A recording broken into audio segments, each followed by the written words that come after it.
18 વર્ષની હતી ત્યારે કોઈકના પ્રેમમાં હતી, એણે લગ્ન કરવાની ના પાડી, મેં હાથ કાપ્યો, હોસ્પિટલમાં ગઈ, અને આજે વિચારું છું તો એવું સમજાય છે કે ત્યારે બચી ગઈ ને તો આજે તમારી સામે ઊભી છું. બાકી ક્યાંક આટલી નાની મરણ નોંધ છપાઈ હોત. કેટલી મૂર્ખી હતી એવું હવે લાગે છે. અને સૌથી મજાની વાત એ છે કે જે વાત ઉપર બહુ રડ્યા હોઈએ ને એ આજે યાદ કરીએ ને તો હસવું આવે, અને જે વાત ઉપર બહુ હસ્યા હોઈએ ને એ યાદ કરીએ ને તો ક્યારેક રડવું આવે. જિંદગી એનું જ નામ છે. કારણ કે જો તમે પુત્ર વધુને સારી, શબ્દ જ કેટલો સુંદર છે, પુત્ર વધુ, પુત્રથી જે વધુ છે તે પુત્ર વધુ છે. કુળ વધુ, જે કુળને વધારે છે તે કુળ વધુ છે. આ શબ્દો આપણે ભૂલી ગયા છે. આખું ગૃહ જેનું ઋણી છે એ ગૃહિણી છે. આખું ઘર જેનું ઋણી છે એ ગૃહિણી છે.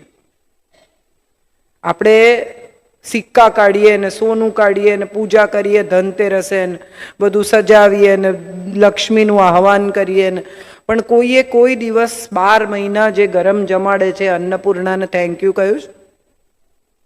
એમાં શું થેન્ક યુ કહેવાનું? એ તો એની ફરજ છે.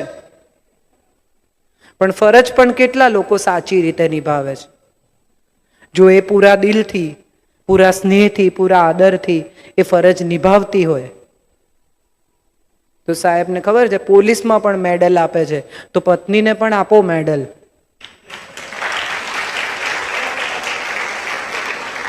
એને પણ સ્નેહનો મેડલ આપો, એને પણ આદરનો મેડલ આપો, એને પણ કદીક થેન્ક યુ કહો. મમ્મી મેડ નથી.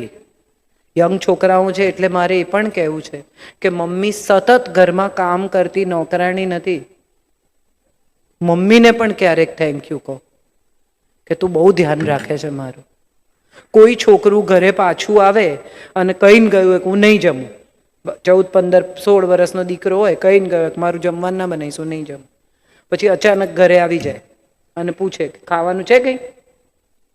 માએ 2 જ ભાખરી કરી હોય પોતાના માટે અને તરત જ કહે કે આ છે ને ભાખરી છે, લે આપી દઉં તને, ફટફટ શાક કરી આપો.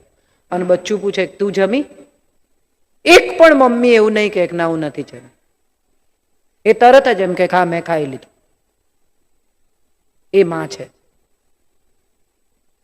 એ માની કદર જો નહીં થાય તો સમય પણ તમારી કદર નહીં કરે.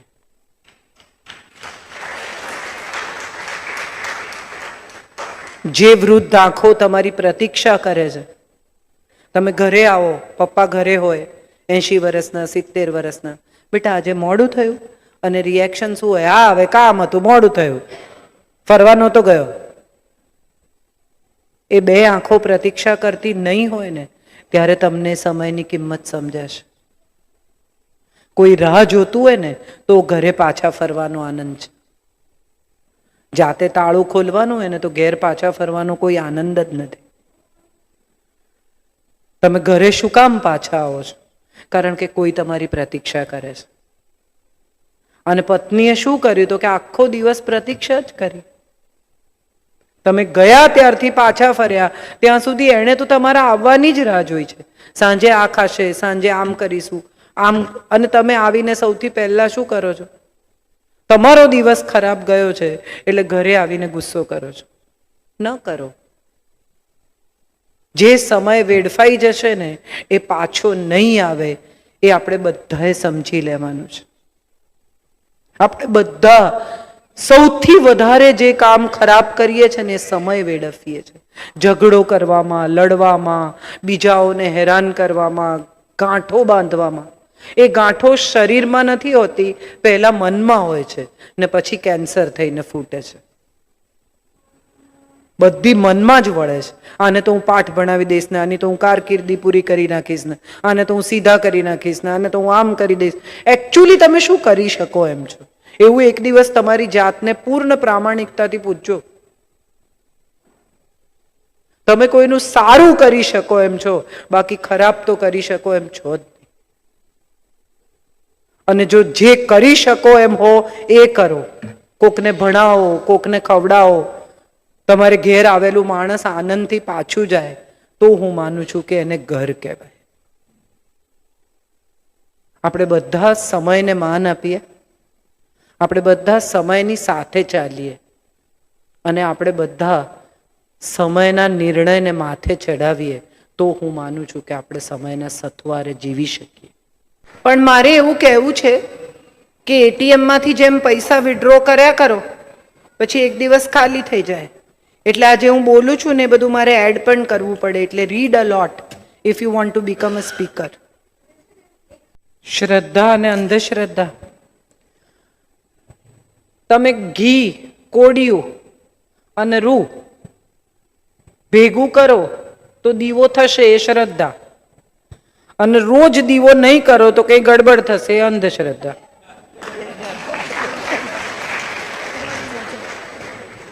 જે દિવસે કંઈ ખરાબ થાય અને તમે ઘરની બહાર નીકળો ને એમ કહો કે અરે યાર દીવો ના કર્યો એમાં થયું, એ અંધશ્રદ્ધા. બાકી દીપક પ્રજ્વલિત કરવો એ ઉત્તમ વાત છે, આપણી સંસ્કૃતિ છે. મન થાય તો કરવાનું ને કોઈ દિવસ રહી જાય તો રહી પણ જાય. ઈશ્વર તો આપણા માતા પિતા છે, આપણી મા ને આપણા પિતા છે. તો અમેવ માતા ચ પિતા તો અમેવ એવું આપણે કહેતા હોઈએ તો દુનિયાના કોઈ મા બાપ પોતાના બાળકનું ખરાબ થાય એવું ઈચ્છે? હા કે ના? તો એનો અર્થ એમ થયો કે ઈશ્વર આપણને દંડ શું કામ કરે? કયું કરવઠું, કયું આમ, કયું તેમ, આમ ના કરો તો આમ થાય, જવારા વાવો તો આમ થાય, અડવાનું નહીં, આમ નહીં કરવાનું. આવું કંઈ ક્યાંય શાસ્ત્રોમાં નથી. આ બધી રૂઢિઓ છે. પરંપરાઓ તો અદ્ભુત છે, આપણી સંસ્કૃતિ અદ્ભુત છે. આપણે મૂળ શાસ્ત્રો વાંચ્યા નથી એટલે આપણે એના અર્થઘટનોમાં ફસાયા છીએ. અને અર્થઘટનો કોણે કર્યા છે? તો કે અડધું અધૂરું સમજતા લોકોએ. જે લોકો ખરેખર શાસ્ત્ર સમજે છે, જે લોકો ખરેખર શાસ્ત્ર વાંચે છે, એને ખબર છે કે આપણે તો આપણી ભીતરના પંચતત્વ અને બહારના પંચતત્વને નમન કરીએ છીએ. તમારી ભીતરના પાંચ તત્વોને અહમ બ્રહ્માસ્મિ કહ્યું. એકોસ્યમ બહુશ્યામી, હું એક છું તો બહુ થાવું, એમાંથી આપણો જન્મ થયો. તો એનો અર્થ એમ થયો કે આપણે તો ઈશ્વરનો અંશ છીએ. મારી ભીતર જ ઈશ્વર છે. તો મારી ભીતર જે ઈશ્વર છે એને ભૂખ્યો મારું, ઉપવાસ કરે, બાધા લે, હું ભાત નહીં ખાઉં જો આમ થશે તો, અરે એનાથી ભગવાનને શું ફેર પડે? હું મીઠાઈ છોડી દઈશ તો ભગવાનને બ્લેકમેલ કરો છો તમે મીઠાઈ છોડીને? અને તમને એવું લાગે છે કે તમે કોઈ મીઠાઈ કે ભાત કે ફલાણું કે ઢીકણું છોડી દેશો એના કરતા વ્યસન છોડો. ભગવાનને કહો મારું આટલું કામ થશે ને તો હું વ્યસન છોડી દઈશ. એને કહો મારું આટલું કામ કરી આપ તો ગુસ્સો નહીં કરું, મારું આટલું કામ કરી આપ તો સાચું બોલીશ. એને એ જોઈએ છે. એને તમે ભાત છોડો ને મીઠાઈ છોડો ને ચા, મેં ચા મૂકી દીધી, બહુ બેસ્ટ કર્યું, એસિડિટી નહીં થાય. એમાં એને કઈ ફરક જ નથી પડતો. આપણે બધા બાધા, આખડી, દોરા, ધાગા, મને બહુ નવાઈ લાગે છે કે ખરેખર શેને માટે આપણે આ બધું કરીએ છીએ? તો કે સમયને બદલવા માટે. અને ભીતર આપણે જાણીએ છીએ કે સમય કોઈ દિવસ બદલાશે નહીં. જે છે એ સત્કર્મોથી બદલાશે, બીજી કોઈ રીતથી તમારો સમય નહીં બદલે. અને છતાંય આ બધું શેને માટે કરીએ છીએ? અંધશ્રદ્ધા છે. અને આ અંધશ્રદ્ધાનો ફાયદો એટલા બધા લોકો ઉઠાવે છે એ પણ આપણને ખબર છે, ને કઈ કઈ રીતે ઉઠાવે છે એ પણ આપણને ખબર છે. અને છતાંય કરીએ છે. બંગડી 2 માંથી 4 કરી આપે એમ કરીને માગે, કાઢી બી આપે. આટલું સરકાર કે છે ઓટીપી ના આપો, ઓટીપી ના આપો, ઓટીપી ના આપો. પણ તમને કોઈ કે 30,000 ની લોટરી લાગી છે, ઓટીપી આપો એટલે તમે 2 મિનિટમાં આપી દો. આપણી લાલચ એ સૌથી મોટી અંધશ્રદ્ધા છે. એનાથી મોટી આ જગતમાં કોઈ અંધશ્રદ્ધા જ નથી. અને આપણી લાલચ આપણને અંધશ્રદ્ધા તરફ લઈ જાય છે.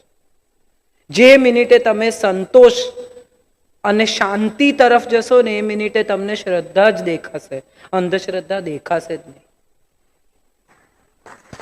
મને કંઈ નથી જોઈતું તો તમે મને આપી જ શું શકશો? એમણે મને કીધું કે પ્રોગ્રામ કરવો છે, કેન્સલ કરો. મેં કીધું બીજી વાર આવી જઈશ. એમાં હમણાં એમણે મને કીધું કે એક પર એક ફ્રી, મેં કીધું એક પર બે ફ્રી, તમે શું ચિંતા કરો છો? પૈસાથી શું છે જીવનમાં? પૈસા સગવડ છે, સુખ નથી. અને સુખ ભીતર છે, બહારથી નહીં આવે. એટલે શ્રદ્ધા ને અંધશ્રદ્ધા વચ્ચે આટલો સુખ અને સગવડ જેટલો જ ફેર છે. સગવડમાં મજા આવે ને સુખમાં મજા ટકે, આ આપણે નક્કી કરવાનું છે. બહેનોમાં બહુ અંધશ્રદ્ધા હોય એવું મેં જોયું છે. એનું એક કારણ એ છે કે બહેનોને એમ છે કે હું બાધા લઈશ, હું આમ કરીશ, હું તેમ કરીશ તો બીજાની મદદ થશે, નહીં થાય. એના કરતાં કોકની મદદ સાચે જ કરો. અમારા ઘરમાં એક બહુ ઇન્ટરેસ્ટિંગ કિસ્સો છે, મારે તમારી સાથે શેર કરવો છે. મારા કાકા એ રોજ દૂધ સાથે જ જમે. ઘરમાં દૂધ ના હોય તો ગુસ્સે થઈ જાય રાત્રે. એને દૂધ વગર એનું ભોજન શક્ય જ નથી. રાતનું ઝઘડા થઈ જાય, બૂમાબૂમ થાય, કકળાટ થાય, રાડારાડ થઈ જાય. એમાં મારા દાદાજીએ બાધા લીધી કે મારા મોટા કાકાનો દીકરો સાજો થઈ જશે તો મારા નાના કાકા દૂધ નહીં ખાય. હવે એને કહે કોણ કે મેં આવી બાધા લીધી છે? એટલે આખું ફેમિલી ભેગું થયું, બધા બેઠા, મીટિંગ કરી અને પછી કહ્યું જો લાભુ ગુસ્સે ના થઈશ, પણ તને એક વાત કહેવાની છે. કે શું? તો કે આ ગેલિયો સાજો થઈ જશે ને તો લાભુ દૂધ નહીં ખાય એવી મેં બાધા લીધી છે. બધા મને તો હું તો હતી જ નહીં ત્યારે, પણ બધા આજે પણ એ કિસ્સો યાદ કરે છે. અને અમારા ઘરમાં એક જોક છે કે ગેલિયો સાજો થઈ જશે તો લાભુ દૂધ નહીં ખાય. એટલે આ પણ આવું પણ લોકો કરતા હોય છે કે આનું પતશે તો આ કરશે, મારે કઈ લેવા દેવા નહીં. આપણે તો ખાલી મીડિયેટર, મેસેન્જર. આવતીકાલ આપણી સારી ક્યારે થશે કે જ્યારે આપણી આજ સારી હોય. ગઈકાલમાં જે થયું તે વળી વળીને પાછા જવાનો કોઈ મતલબ જ નથી. ગાડી ચલાવતા હોય એને ખબર હશે કે રિયર વ્યૂ મિરર આટલો જ આપે પાછળ જોવા માટે, અને વિન્ડ સ્ક્રીન મોટો આપે આગળ જોવા માટે. એનો અર્થ એમ થયો કે પાછા ફરી ફરીને જોવાનું છે જ નહીં, નહીં તો એક્સિડન્ટ થઈ જાય. આગળ જ જોવાનું છે. તો આગળની જર્ની વિશે વિચારીએ, સમયના સથવારે જીવીએ, સમયના નિર્ણયને માન આપીએ. આજે સમયે આપણને સંઘર્ષ આપ્યો છે તો એ સંઘર્ષ પણ આનંદથી કરીએ. મને બહુ ગમે છે એ વાત કે રામ રાખે એમ રહીએ. વરસાદ પડ્યો તો નહીં જવાનું સુરત, મારે જવું હતું પણ હું ન ગઈ. મેં નિર્ણય કર્યો કે નથી જવું.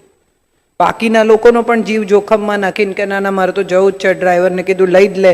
ના, આજે ઓકે, આજનો સમય એમ છે તો એમ નિર્ણય કર. કાલનો સમય આમ હશે તો આમ નિર્ણય કરીશું.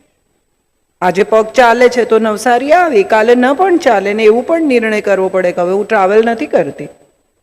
તો એમાં પણ દુઃખ શું કામ થવું જોઈએ? એક જમાનો હતો જ્યારે હું એક દિવસમાં નવસારી જઈને પાછી આવતી હતી. એ જમાનો ગયો, હવે બદલાયો. આપણું મગજ જેટલી ઝડપથી ચાલે છે એટલી ઝડપથી જો શરીર ન ચાલે તો એ સમયના નિર્ણયને સ્વીકારી લો. આપણે બધા ફ્રસ્ટ્રેટ એટલે થઈએ છીએ કારણ કે આપણને એવું લાગે છે કે ગઈકાલ સુધી જે કરતા હતા એ હવે આજે નથી થતું. તો નથી થતું એમાં શું? જે નથી મળ્યું એનો અફસોસ કરવાને બદલે જે મળ્યું છે એની ગણતરી કરીએ તો હું માનું છું સમયને માન આપ્યું કહેવાશે.